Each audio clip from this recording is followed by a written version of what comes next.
तो आदाब, नमस्कार, गुड इवनिंग, सत श्री अकाल। एक बार फिर आप तमाम लोगों का स्वागत है क्राइम तक की कहानी के इस एपिसोड में। उम्मीद है पूरी फैमिली अच्छी होगी, अपना और अपनों का ख्याल रख रही होगी। 21वीं सदी में अभी कुछ महीने पहले चांद पर पहुंचे थे हम लोग। चंद्रयान मिशन देखा हमने इसरो का। अब अंतरिक्ष में जाने की बात कर रहे हैं। सुनीता विलियम और उनके एक साथी अभी 5 जून को ही अंतरिक्ष में गए। वहाँ इंटरनेशनल स्पेस स्टेशन पर है। बिना ड्राइवर वाली कार भी आ चुकी है। ज़िंदगी, टेक्नोलॉजी, सब कुछ बदल चुका है। और आज के इस दौर में 21वीं सदी में अगर कोई शख्स ये मानता है कि सामने वाले के पैरों के धूल को उठाकर मैं अगर अपने माथे पे लगा लूँ तो मेरी सारी परेशानियाँ दूर हो जाएंगी, सारी मुसीबतें दूर हो जाएंगी, रोज़गार ठीक हो जाएगा, नौकरी मिल जाएगी, शादी हो जाएगी, बीमारी दूर हो जाएगी, मकान बन जाएगा, कर्ज उतर जाएगा, तो आप इसे क्या कहेंगे? और ऐसे एक दो नहीं, लाखों की तादाद में। ये उन इंसानों को क्या कहेंगे कि जो बहुत दूर दूर से पैदल चलकर ख़ास कुछ जगहों पे जाते हैं और वहाँ एक हैंडपंप लगा है और उस हैंडपंप को चलाकर उसमें से पानी पीते हैं और फिर ये मान लेते हैं कि अब उनकी सारी मनोकामनाएं, इच्छाएं सब पूरी, तमाम बीमारियां दूर, तमाम परेशानियां दूर, रोज़गार, पैसे, कर्जा सब खत्म, सब ठीक हो जाएगा। तो ऐसे लोगों को क्या कहेंगे? और न सिर्फ ऐसे लोग बल्कि उस हैंडपंप का पानी पीने के लिए लंबी लंबी लाइनें, कतारें लगी हुई हैं कि मेरी बारी आए। प्यास बेशक न लगी हो लेकिन उस पानी से उनकी ज़िंदगी की सारी चीज़ें दूर होने वाली हैं। तो हैंडपंप का पानी पीने वाले लाखों लोग जिनकी परेशानी दूर हो जाए और चरणों की धूल को उठाकर सिर्फ माथे पे लगा लें और सब कुछ ठीक हो जाए, ऐसे भक्त हैं। और ऐसे ही भक्तों ने अपने ही जैसे एक इंसान को अपना भगवान बनाया और उस भगवान को इस हद तक पूजा कि जब वो अपनी गाड़ी में बैठकर, अपनी मोटर गाड़ी में बैठकर जा रहा था तब कच्ची सड़क थी और उस गाड़ी के पहिए से उस कच्ची सड़क का धूल उड़ रहा था। तादाद लाखों में थी और उस धूल को जो उड़ रहा है, उस उड़ती धूल को लोग मुट्ठियों में पकड़ पकड़ कर या उस पहिए के निशान को ज़मीन पे हाथ रख रख कर अपने माथे से सिर्फ लगा रहे हैं, इस उम्मीद के साथ कि अब उनकी ज़िंदगी से सारे गम, सारी तकलीफ़ें दूर हो जाएंगी। और वो इंसानों का बनाया भगवान उस मोटर गाड़ी में बैठकर चला जा रहा है और लोग उस धूल को, उसके चरणों की धूल को, चरण की भी धूल नहीं थे, वो तो गाड़ी के पहिए के धूल थे, उसको उठा उठाकर माथे पर लगाने के लिए झुके, बैठे और पीछे से रेला आया। जो बैठा था वो बैठा रह गया, जो झुका था उसको गिरा दिया गया और उसके बाद भीड़ उसके ऊपर से दौड़ती रही, कूदती रही, भागती रही और लोग चरणों की धूल की वजह से चरणों तले रौंद दिए गए। 121 लोगों की मौत हो गई। हाथरस की ये कहानी कल मैंने आपको बताई थी, लेकिन इस कहानी और इसके लिए कौन जिम्मेदार है मैं उस पर बाद में बात करूँगा। कमाल की बात यह है कि एक यूपी पुलिस का कांस्टेबल जो आगे चलकर एक ASI असिस्टेंट सब इंस्पेक्टर बना, वो उसी यूपी में रहते रहते अचानक इतना बड़ा बाबा कैसे बन गया कि 2.5 लाख लोग कल उसके सत्संग में पहुंच गए। क्या है इस बाबा के अंदर और क्या है इसकी पूरी कहानी? तो यूपी के एक गांव में 3 बच्चे पैदा होते हैं। उनमें से एक का नाम उसके माँ बाप रखते हैं सूरजपाल सिंह जाटव। सूरजपाल सिंह जाटव नंबर 2 का बेटा था, एक बड़ा एक छोटा भाई। गांव में पढ़ाई लिखाई की, अब नौकरी की तलाश है तो गांव में तो वहाँ पे जो था कोई चॉइस था नहीं, जहाँ भी मिल जाए भाई। तो यूपी पुलिस में उसने अर्जी डाली, कांस्टेबल की नौकरी मिल गई, यूपी पुलिस में भर्ती हो गया। इधर से उधर थानों में उसकी तैनाती होती रही। फिर उसके बाद उसे यूपी पुलिस के LIU, लोकल इंटेलिजेंस यूनिट में भेज दिया गया।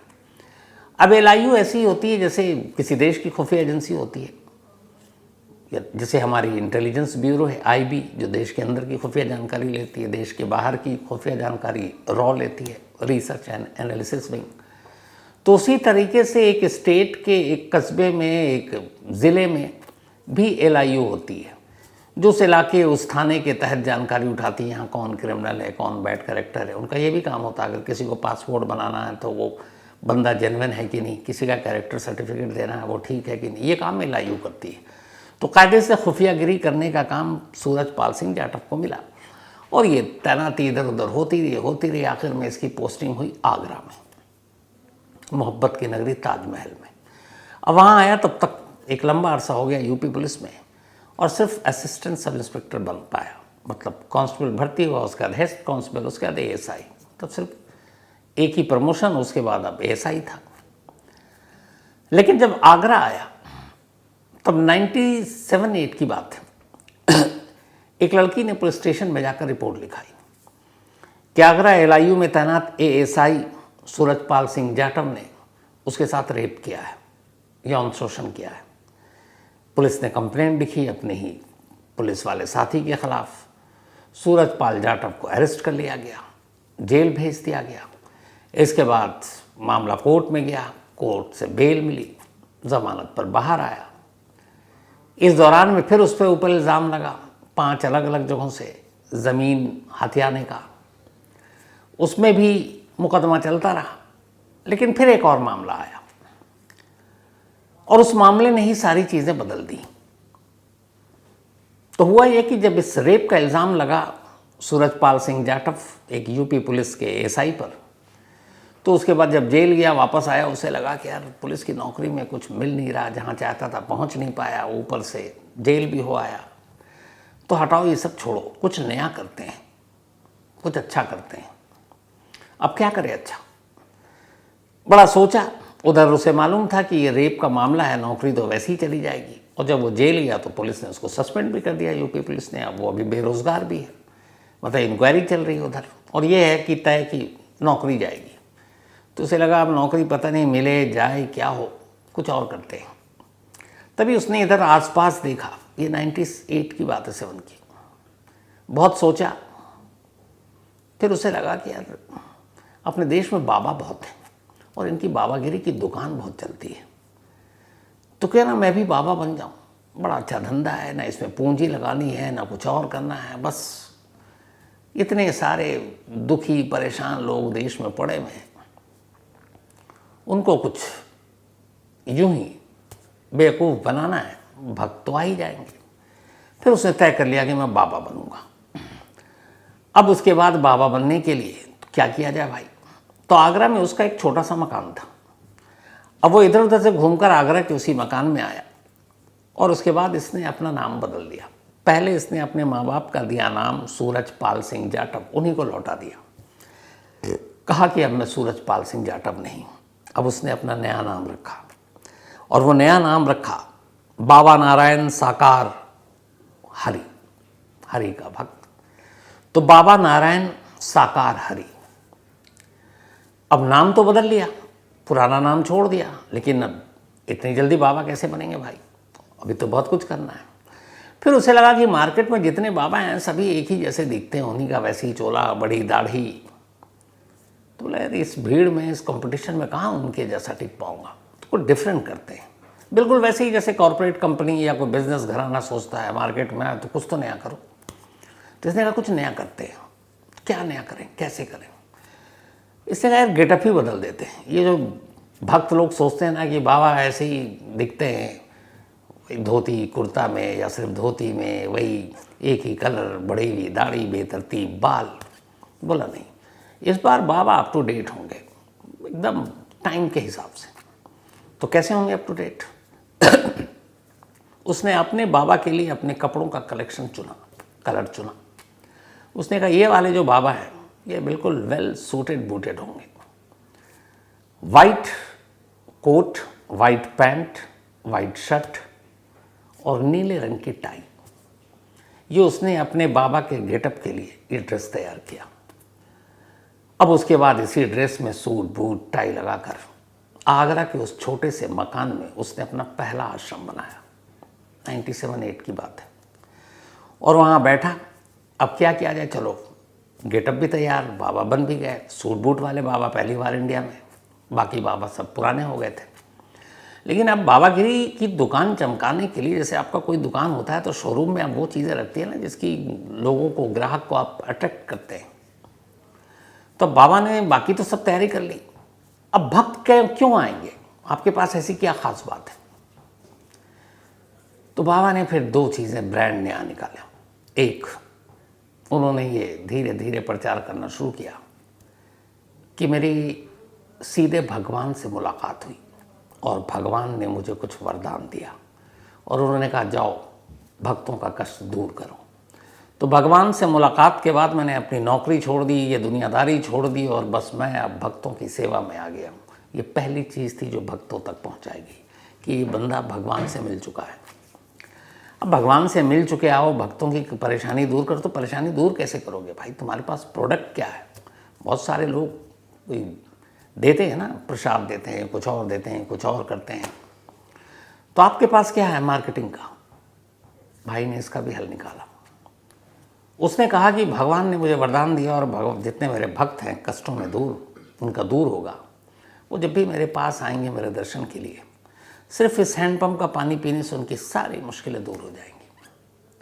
अब धीरे धीरे अपने पास, मैंने शुरू में कहा मुसीबत परेशान लोगों की कमी नहीं है। तो ऐसे लोगों को जहाँ से ज़रा सी उम्मीद की लौ नज़र आती है वो उस तरफ दौड़ पड़ते हैं। फिर वो भक्त नहीं अंधभक्त हो चुके होते हैं। तो उनको लगा कि भाई एक हैं जिनके पानी पीने से सारी मुश्किलें दूर हो जाती, तो भैया क्या नुकसान है, फ्री में है, पानी तो वैसे ही पीते हैं यार, पी के देखते हैं। अब कई बार ऐसा होता कि कुछ लोगों ने पानी पिया, मान लीजिए एक दिन 100 लोगों ने किया और उसका एक था कि यार उसके पास 100 रुपये उधार हैं, दे ही नहीं रहा है, पानी पीजूँगा क्या पता दे दे, और इत्तेफाक से वो दे दे, भाई के पास कहीं से आ गया। या किसी का कुछ और है कि नौकरी नहीं लग रही, बहुत दिन से अप्लाई किया हुआ और उसी दौरान में आ जाए। कोई बेऔलाद है, अचानक पता चला वो प्रेग्नेंट हो गई, तो क्या करेंगे। तो कुछ लोगों का हुआ, उसके बाद इसी चीज़ का ढिंढोरा पीटना शुरू हुआ। बाबा की दुकान चल पड़ी कि यार बाबा के हैंडपम्प का पानी पी लो तो सब ठीक। अब पहला मरहला पार। अब बाबा ने कहा क्या करें, लेकिन उन्होंने सिर्फ 2 दिन रखा था, क्योंकि जिस गली में थी उस गली में बाकी लोग भी थे जो बाबा के भक्त नहीं थे। अब जब भी बाबा के भक्तों की तादाद बढ़ने लगी तो पूरी गली परेशान हो गई।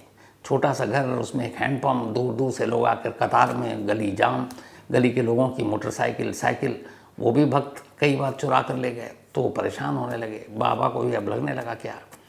तो अभी तक तो वो सूरजपाल से बने थे बाबा नारायण साकार हरि। अब धीरे धीरे जब वो आए तो कई लोगों ने कहा यार ये बाबा बड़े डिफरेंट है, बहुत भोले हैं, एकदम सूट बूट टाइप पहनकर बैठते हैं। तो ये भोले होते होते फिर ये हुआ कि ये भोले बाबा हैं, बाबा भोले। कुछ लोग भोले बाबा, कुछ लोग बाबा भोले। तो पहले बड़ा नाम था नारायण साकार हरि, तो अब सीधे ये उसके बाद भोले बाबा इनका नाम चल पड़ा।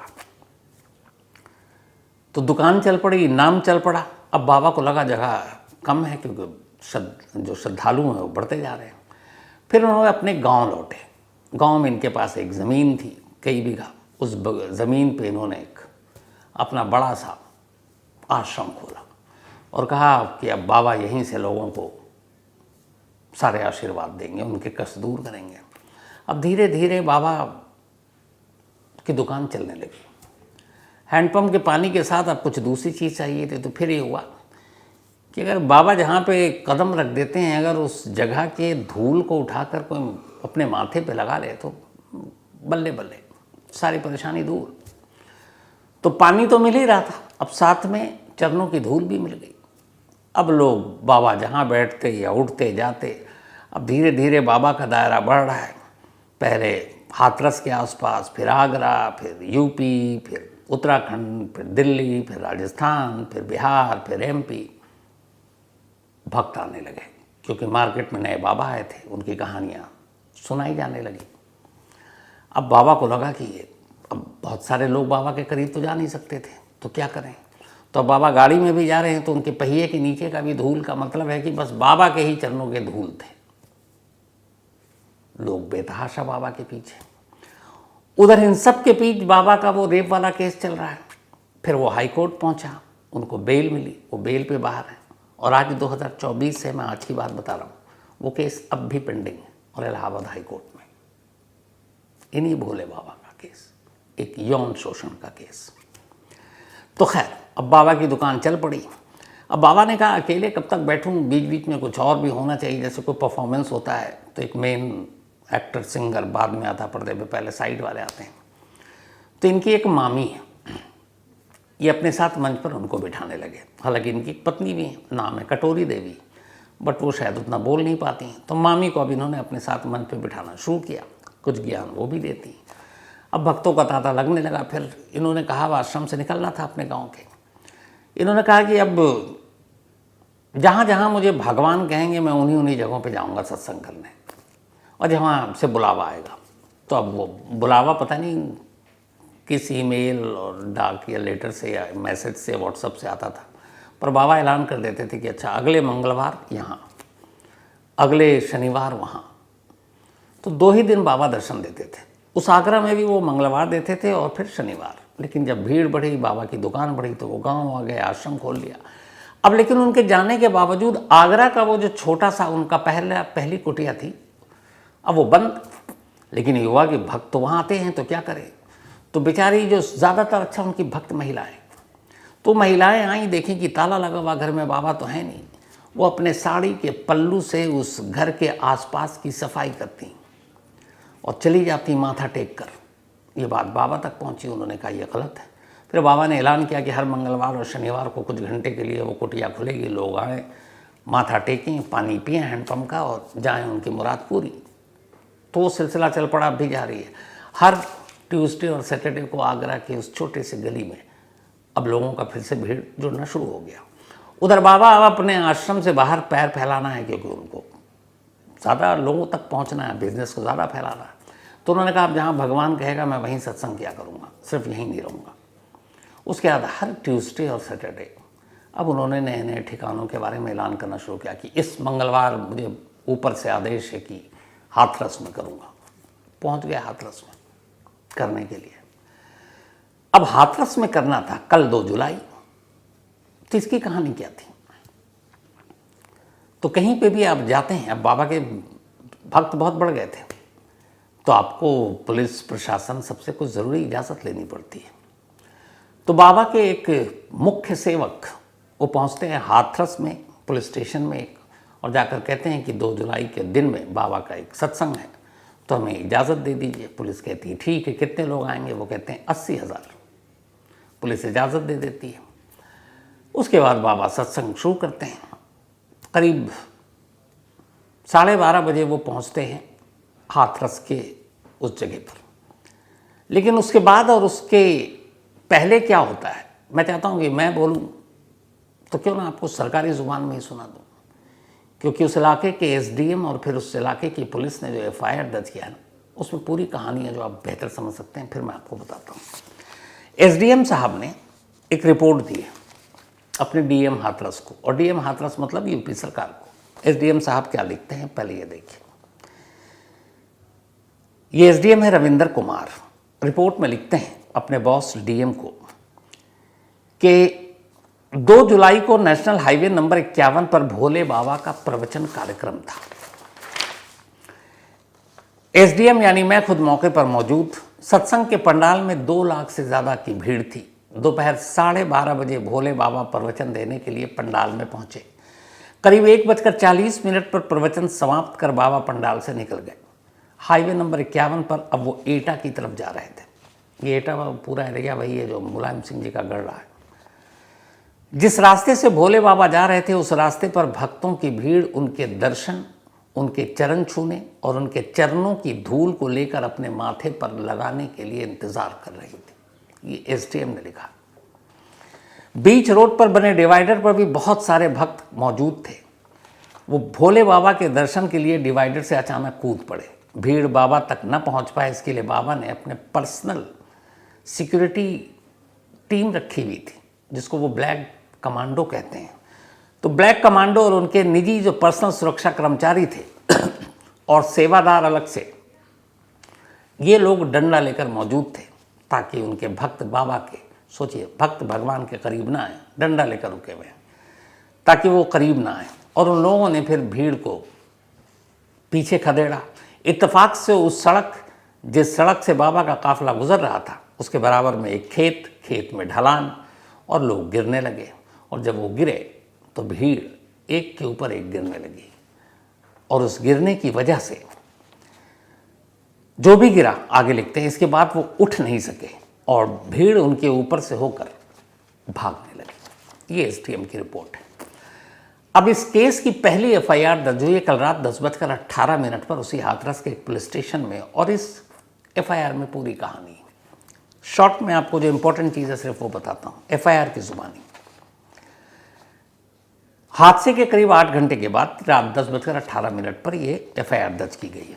तो एफआईआर में लिखा है कि 2 जुलाई को सिकंदरा रऊ के फुलरई गांव के करीब जीटी रोड के पास गुरु साकार विश्वहरि भोले बाबा के सत्संग के आयोजन के लिए उनके मुख्य सेवादार देव प्रकाश मधुकर की तरफ से थाने को एप्लीकेशन मिली।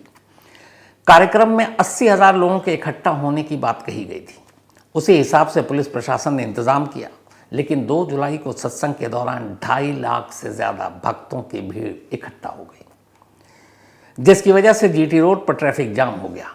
कार्यक्रम खत्म होने के बाद जब भोले बाबा अपनी गाड़ी में सवार होकर दोपहर करीब 2 बजे वापस लौट रहे थे, तभी महिला, पुरुष, बुजुर्ग, बूढ़े, बच्चे उनकी गाड़ी के गुजरने के रास्ते से धूल समेटना शुरू कर देते हैं। वही चरणों के धूल, ये एफआईआर में लिखा हुआ है कि धूल समेटना शुरू कर देते हैं। जीटी रोड की दूसरी तरफ लगभग 3 मीटर गहरे खेत में उस वक्त पानी और कीचड़ था। आयोजन समिति और भोले बाबा के सेवादारों ने हाथों में डंडे लिए हुए थे। डंडों से वो भीड़ को ज़बरदस्ती रोकने की कोशिश कर रहे थे, बाबा के करीब ना आए इसलिए, जिससे भगदड़ मच गई। भगदड़ के बाद बाबा के तमाम सेवादार, सिक्योरिटी गार्ड, आयोजनकर्ता सब भाग लिए। किसी ने भी अपने भक्तों की मदद नहीं की। यानी कि इस एफआईआर के हिसाब से जब ये हादसा हुआ, जिस हादसे में 121 लोग मर चुके हैं, जिस बाबा के चरणों की धूल को पाने के लिए उनके भक्त उनकी गाड़ी के पीछे दौड़ रहे थे, मर रहे थे, वो बाबा गाड़ी से बैठकर इस भक्तड़ को देख रहा था, और उसने बेशर्मी का आलम देखिए कि ये तक नहीं कोशिश की कि एक वक्त को गाड़ी रोके, भक्तों को समझाएं, घायलों को देखें। और बाबा की गाड़ियों में बहुत सारे काफला, उनके काफले में बहुत सारी गाड़ियाँ थी, उनके ब्लैक कैट कमांडो के, उनके सेवादारों के, उनके सिक्योरिटी के लोगों के, वो सारी गाड़ियां निकल गई। एक भी गाड़ी ने उन घायलों को, जिनमें से बहुत सारे लोगों की शायद जान बचाई जा सकती थी, पलट कर देखा नहीं। इंसानों का बनाया हुआ भगवान अपने भक्तों को अपनी आंखों के सामने मरता हुआ देखता रहा और वहाँ से भागता रहा, पलट कर नहीं आया। और ऐसा भागा कि आज इस हादसे को 24 घंटे से भी ज़्यादा हो गए हैं, और ये इंसानों का बनाया हुआ भगवान, ये बाबा भोले, भागा हुआ है। पुलिस जगह जगह ढूंढ रही है, हाथ नहीं आया। सोचिए इन लोगों को क्या कहें। इसीलिए कहते हैं भक्ति और अंधभक्ति में बहुत फर्क होता है। जिसको सबने माथे पर बिठाया, सर माथे पर बिठाया, जिसके चरणों की धूल को माथे पर लगाया, वो शख्स उन्हीं लोगों को अपनी नज़रों के सामने मरता हुआ देखता रहा और भाग गया। सिस्टम की अगर बात कीजिए, सिस्टम को क्या रूम, और ये इस बाबा को भी क्या रूम है। मुझसे पूछिए कि इस बाबा की क्या गलती है, मुझे लगता है क्या गलती है। गलती उन लोगों की है जो ऐसे बाबा को, जो एक मुजरिम है, जिसके ऊपर रेप का इल्ज़ाम है, जो जेल जा चुका है, आप उसको अचानक भगवान बना देते हो। आप सब कुछ छोड़कर, मरने वाली में महिलाएं क्यों हैं? सबसे ज़्यादा वो भक्ति महिलाओं की, छोटे छोटे बच्चों को लेकर गए, उन बच्चों की भी मौत हुई। और वो इसी से पता चल जाता ना ये बाबा सब कैसे लोग होते हैं। वो जो लोग ये क्यों आए थे, इसलिए आए थे कि उन्हें उम्मीद थी कि उनकी मन्नतें पूरी होंगी, उनकी परेशानियां दूर होंगी, उनके गम तकलीफ ख़त्म होंगे। लेकिन यहाँ उन्हीं के सामने उन्हीं के भगवान देख रहा है कि ये मेरी गाड़ी और बाकी लोग एक दूसरे को कुचल रहे हैं, और वो खामोश भाग रहा है। इसी से अंदाज़ा लगाएं कि भक्ति और अंधभक्ति क्या है। और जो शुरू में मैंने कहा कि हम किस दौर में पहुंच गए, फिर भी आज हमारे देश में, और ये अकेला नहीं, इससे पहले मैंने कई बाबा की कहानी सुनाई, ये भी ख़त्म। आप देखिएगा इस भोले बाबा की दुकान बंद होगी, मार्केट में एक नया बाबा हाजिर होगा, लिख कर देता हूँ आपको। और फिर उस बाबा के लाखों भक्त होंगे, क्योंकि धर्म, आस्था, अंधविश्वास ये वो चीज़ें हैं जो बड़ी आसानी से लोगों तक पहुंचाई जा सकती हैं, फैलाई जा सकती हैं। मैं ये नहीं कहता हूँ हर धर्म के लोगों को अपने धर्म पर ईमान रखना चाहिए, मानना चाहिए, लेकिन थोड़ी सी अकल और समझ भी होनी चाहिए ना, कि अगर बीमार हैं तो आप डॉक्टर के पास जाएंगे ना, अगर परेशानी है तो आप अपने लोगों से बात करेंगे, घर के बुजुर्गों से बात करेंगे। ये थोड़ी है कि कुछ भी हुआ चलो उठाकर चल दिया। और उस आदमी का आप ये देखिए, जो पुलिस में नौकरी किया, जो जेल गया, अगर वो इतना ही पहुंचा हुआ था तो पुलिस में ही सबसे पहले तो अपने ही ऊपर सारा फार्मूला आजमाता, वो हैंडपम्प का पानी और वो चरणों की धूल, खुद के चरणों की उठाता, माथे पे लगता है, क्या पता यूपी का डीजीपी बन जाता, डायरेक्टर जनरल ऑफ पुलिस। लेकिन हुआ नहीं, तो इसीलिए अफसोस होता है। और ये जो 121 लोगों की मौत है, इसके लिए किस किस को जिम्मेदार ठहराएं? अकेले इस बाबा को ठहराएंगे तो गलती होगी, वो एक पार्ट है। पूरे सिस्टम ने 121 लोगों को मारा है मिलकर। और कैसे, मैं आपको बताता हूँ। चलिए, इस बाबा के एक सेवक ने जाकर पुलिस स्टेशन में रिपोर्ट दी कि 2 जुलाई को हमें एक सत्संग करना, 80,000 लोग आएंगे। झूठ बोला, 80,000 आएंगे, आए 2.5 लाख। ठीक है, मान लेता हूँ। लेकिन प्रशासन को ये तो पता था कि 80,000 लोग आएंगे, तो 80,000 लोग भी कम तादाद तो है नहीं, उस हिसाब से आप इंतज़ाम करेंगे ना। आप एनओसी देते हो, आप देखते हो कि आने जाने के रास्ते हैं कि नहीं, पीने का पानी, खाने का सामान, गर्मी, उमस इतनी है, लोग बेहोश ना हो जाए। ये प्रशासन का काम है। या तो आप इजाज़त मत दो, चलो दे दिया। अगर 80,000 भी मान ली थी कि प्रशासन ने कि आएंगे, तो भी प्रशासन ने क्या इंतज़ाम किया, इसकी सिर्फ एक एग्जाम्पल आपको देता हूँ। जिस जगह पर यह सत्संग हुआ कल 2 जुलाई को, उसके सबसे करीबी एक ही सरकारी अस्पताल था, हाथरस में। और उस सरकारी अस्पताल के उस वक्त के ट्रॉमा सेंटर में सिर्फ एक डॉक्टर ड्यूटी पर था, वो भी जूनियर डॉक्टर।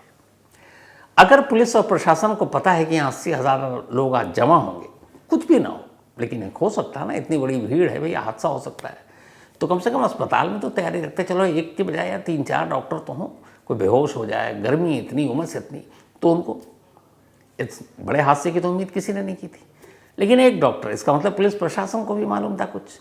इस पूरे सत्संग में कितने पुलिस वालों की ड्यूटी थी, अंदाज़ा कर लीजिए आप। कोई, क्योंकि ये धर्म के नाम पे हमारे देश में होता रहता है, ये सत्संग, प्रवचन, और उसमें कोई इंतज़ाम नहीं होता। अब चलिए, मैं पुलिस और प्रशासन को भी क्यों गुनहगार मानूं? जैसे बाबा को मैं पूरी तरह नहीं मानता, पुलिस का भी काम है भैया, उसको इजाज़त देनी है, एडमिनिस्ट्रेशन, डीएम वीएम को भी देनी है। क्यों देनी है? उसकी वजह ये है कि जब ऐसे बाबाओं के दरबार में खुद सरकार जाकर घुटने टेके, खुद सरकार जाकर माथा टेके, तो फिर क्या पुलिस प्रशासन की हिम्मत और औकात कि ऐसे बाबाओं को इजाज़त न दे। आप तस्वीरें देख लीजिए हिंदुस्तान के बड़े बड़े बाबाओं की, कौन सी पार्टी, कौन सा नेता ऐसे बाबाओं के दर पर नहीं जाता। तो जब वो तस्वीरें, वो सारी चीज़ें भक्तों के, आम लोगों के सामने आती, कहते हैं यार क्या बाबा है पहुंचा हुआ। देखो, इतनी बड़ी बड़ी हस्ती, इतने बड़े बड़े लोग, इतने ताकतवर लोग, नेता, मंत्री, मुख्यमंत्री, सारे जा रहे हैं। और फिर देखो कि आप पुलिस वाले, सीनियर आईएएस, आईपीएस अफसर जा रहे हैं, तो भैया बाबा में कुछ तो दम होगा, तो फिर लोग कहाँ रुकेंगे। तो इसीलिए किसी एक को गुनहगार मानकर बाकी के साथ आप एक तरह से नाइंसाफ़ी करेंगे, इसके लिए पूरा सिस्टम जिम्मेदार है। और इस सिस्टम के साथ हम लोग भी, जो बहुत जल्द किसी पर भरोसा करते हैं, बहुत जल्द किसी के भक्त बन जाते हैं, बहुत जल्द किसी की बातों में आ जाते हैं, बिना परखे हुए, बिना सच्चाई जाने हुए। और सबसे बड़ा जो हमारे देश में होता है वो यही है, ये अंधभक्ति। आप इसी से अंदाज़ा लगाइए ना, कितने बाबा इस वक्त जेल के अंदर हैं, और बड़े बड़े एकदम रॉक स्टार बाबा, राम रहीम से लेके आसाराम बापू से लेके उनका बेटा, बाकी मतलब नाम भी अभी याद नहीं, पर गारंटी के करीब 10-15 से ज़्यादा बाबा तो इस वक्त जेल में और लंबे वक्त से। तो उन्हीं से सीख लें। लेकिन इसका एक दूसरा पहलू भी है। आम लोग इतने परेशान और कई चीज़ों से जूझ रहे होते हैं कि उन्हें ज़रा से भी उम्मीद की रोशनी नज़र आती कि यहाँ जाने से सब कुछ ठीक हो जाएगा, तो वो बेचारे उस उम्मीद में उस तरफ दौड़ पड़ते हैं, और यहीं से उनका फिर शोषण शुरू होता है। तो अफसोसनाक है। लेकिन इसके लिए ज़रूरी है कि पूरे सिस्टम को बदला जाए। ऐसी चीज़ों को लेके बहुत सारे कानून भी बनाए गए हैं, लेकिन पालन होता नहीं, और जो नेता कानून बनाते हैं वही फिर रास्ता भी देते हैं। ऐसे बाबाओं को पैदा करने का, ऐसे बाबाओं को उस मकाम तक पहुंचाते हैं और फिर उनकी दुकान भी चलवाते हैं, क्योंकि बाबागिरी की दुकान में चाहे कुछ हो ना हो, पैसे और जायदाद बहुत है। हमने यही सोचे कि जो आदमी बाबागिरी कर रहा है, जिसके साथ सीधे ऊपर वाले का कनेक्शन है, उसे मोह माया, ज़मीन जायदाद, पैसे, इन सब चीज़ों की क्या ज़रूरत है भैया? ये बिजनेसमैन का काम है। लेकिन आप किसी भी अपने देश के बाबा की प्रॉपर्टी उठा के देख लीजिए, ये करोड़पति वृत्ति नहीं, छोटी चीज़ है वो तो, सब अरबपति हैं, अरबों पति हैं। तो ये थी आज की अफसोसनाक कहानी। ख़त्म करूँ उससे पहले वही सिलसिला अपना। आज माजिद खान, इनका बर्थडे है, तो हैप्पी बर्थडे माजिद। और ये फरजाना खान भाटी ने भेजा, उनके ब्रदर हैं। सानवी, इनका भी आज जन्मदिन है, हैप्पी बर्थडे सानवी, भेजा शानू भारती ने है। साथ ही मनप्रीत कौर, इनका भी बर्थडे है, तो हैप्पी बर्थडे मनप्रीत, और ये भेजा है हरबीर सिंह ने। इसके अलावा आयुष बघेरवाल, ये हाथरस की ही कहानी पूरी सुनना चाहते तो बहुत सारे लोगों ने कही थी। रविशंकर यादव एक कहानी की फरमाइश की है। कीर्ति वर्मा जी, थैंक यू सो मच।